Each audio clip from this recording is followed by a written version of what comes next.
നമസ്കാരം. ശിവപഞ്ചാക്ഷരി മന്ത്രത്തിന്റെ പ്രാധാന്യവും ശക്തിയും നമുക്കെല്ലാവർക്കും അറിയാവുന്ന കാര്യമാണ്. എന്നാൽ നമ്മുടെ പല ആവശ്യങ്ങൾക്കും ആഗ്രഹങ്ങൾക്കുമായി ശിവപഞ്ചാക്ഷരി മന്ത്രത്തെ പല രീതിയിൽ ജപിക്കുന്ന ഒരു വിധം നമുക്കിടയിലുണ്ട്. ശിവപഞ്ചാക്ഷരി മന്ത്രം ജപിക്കുന്നത് പോലെ തന്നെ ജപിക്കാവുന്ന മന്ത്രത്തെക്കുറിച്ചാണ് ഇന്ന് നാം പറയാൻ പോകുന്നത്. ശിവപഞ്ചാക്ഷരി മന്ത്രത്തെ പോലെ തന്നെ അതിശക്തമായതും എത്രയും പെട്ടെന്ന് തന്നെ ഫലം നേടാവുന്നതുമായ മന്ത്രത്തെക്കുറിച്ചാണ് ഇന്ന് മനസ്സിലാക്കാൻ പോകുന്നത്.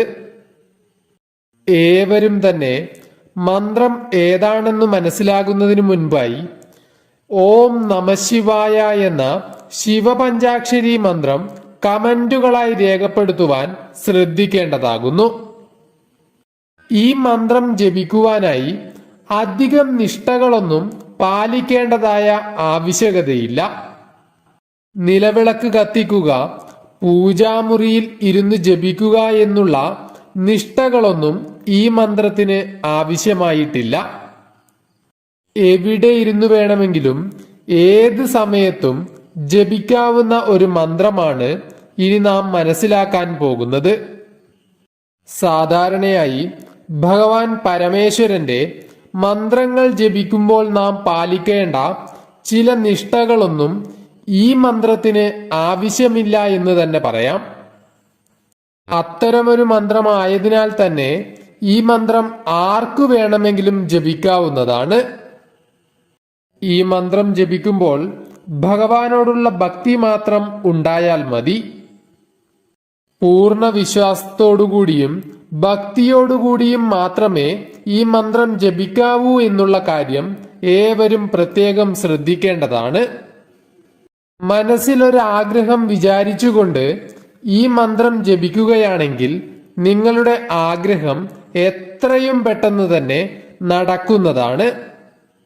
ക്ഷിപ്രപ്രസാദിയായ സാക്ഷാൽ പരമേശ്വരന്റെ പ്രീതി ലഭിക്കുവാനായി ഏറ്റവും ഫലപ്രദമായ മന്ത്രമാണ് ഇന്ന് നാം മനസ്സിലാക്കാൻ പോകുന്നത്. ഈ മന്ത്രം ജപിക്കുവാനായി പ്രത്യേകം നിഷ്ഠകളൊന്നും പാലിക്കേണ്ടതില്ല എങ്കിലും നിങ്ങൾ ഉറങ്ങുന്നതിനു മുൻപായി ഉറങ്ങുന്ന കട്ടിലിലോ തറയിലൊരു പാവിരിച്ച് ഇരുന്നു കൊണ്ടോ ഈ മന്ത്രം ജപിക്കുന്നത് അതീവ ശുഭകരമാണ്. ഉറങ്ങുന്നതിനു മുൻപ് ഈ മന്ത്രം ജപിച്ചുകൊണ്ട് കിടന്നാൽ അടുത്ത ദിവസം തന്നെ ഇതിന്റെ ഫലങ്ങളെല്ലാം ലഭിച്ചിട്ടുള്ള ഭക്തർ നമുക്കിടയിലുണ്ട്. അത്രമാത്രം ഫലസിദ്ധി ലഭിക്കുന്ന ഒരു മന്ത്രമാണ് ഇന്ന് നാം പരിചയപ്പെടാൻ പോകുന്നത്. ഈ മന്ത്രം വെറും തറയിലിരുന്ന് ഒരിക്കലും ജപിക്കുവാൻ പാടുള്ളതല്ല. തറയിലൊരു പാവിരിച്ച് അതിലിരുന്നു കൊണ്ട് നിങ്ങൾക്ക് ജപിക്കാവുന്നതാണ്. അതല്ല എങ്കിൽ കട്ടിലിന്റെ മുകളിലിരുന്നോ നിങ്ങൾക്ക് ജപിക്കാവുന്നതാണ്. മറ്റു മന്ത്രങ്ങളെപ്പോലെ 108 തവണ 1008 തവണ എന്നിങ്ങനെ വ്യവസ്ഥയൊന്നും ഈ മന്ത്രത്തിനില്ല. 3 പ്രാവശ്യം ജപിച്ചാൽ മതിയാകും. വെറും 3 പ്രാവശ്യം ജപിച്ചാൽ തന്നെ ഇതിന്റെ ഫലസിദ്ധി നിങ്ങൾക്ക് കണ്ടറിയുവാൻ സാധിക്കും. രാത്രിയിൽ ഉറങ്ങുന്നതിനു മുൻപായി ഈ മന്ത്രം 3 പ്രാവശ്യം ജപിച്ചതിനു ശേഷം ഉറങ്ങാൻ കിടക്കുക. ഇനി മന്ത്രങ്ങൾ ജപിക്കേണ്ടത് എങ്ങനെയെന്ന് നോക്കാം. ഈ മന്ത്രം 6 രീതിയിലാണ് ജപിക്കേണ്ടത്. വേഗത്തിൽ തന്നെ ഫലം ലഭിക്കുമെന്ന് കരുതി 6 മന്ത്രങ്ങളും ഒന്നിച്ച് ജപിക്കുവാൻ പാടുള്ളതല്ല. ഓരോ മന്ത്രങ്ങളും ഓരോ രീതിയിലുള്ള ഫലങ്ങളാണ് നൽകുന്നത് എന്നുള്ള വിവരം നിങ്ങൾക്കുണ്ടായിരിക്കണം. അതിനാൽ തന്നെ നിങ്ങളുടെ ആവശ്യം എന്താണോ ആ ആവശ്യത്തിനനുസരിച്ചുള്ള മന്ത്രം മാത്രമേ ഒരു തവണ ജപിക്കാൻ പാടുള്ളൂ. ആ ആവശ്യം നടന്നതിനു ശേഷം മാത്രം അടുത്ത മന്ത്രം ജപിക്കാവുന്നതാണ്. ഏതൊക്കെയാണ് ആ മന്ത്രങ്ങളെന്ന് ഇനി പരിശോധിക്കാം.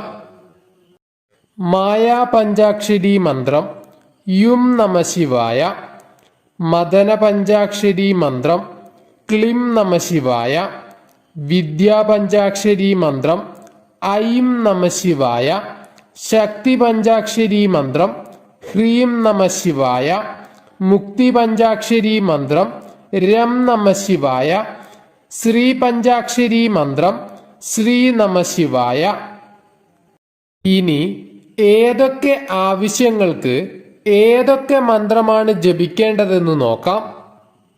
നിങ്ങളുടെ ആവശ്യം പണമാണെങ്കിൽ മായാ പഞ്ചാക്ഷരി മന്ത്രമായ യും നമഃശിവായ എന്ന മന്ത്രമാണ് നിങ്ങൾ ജപിക്കേണ്ടത്.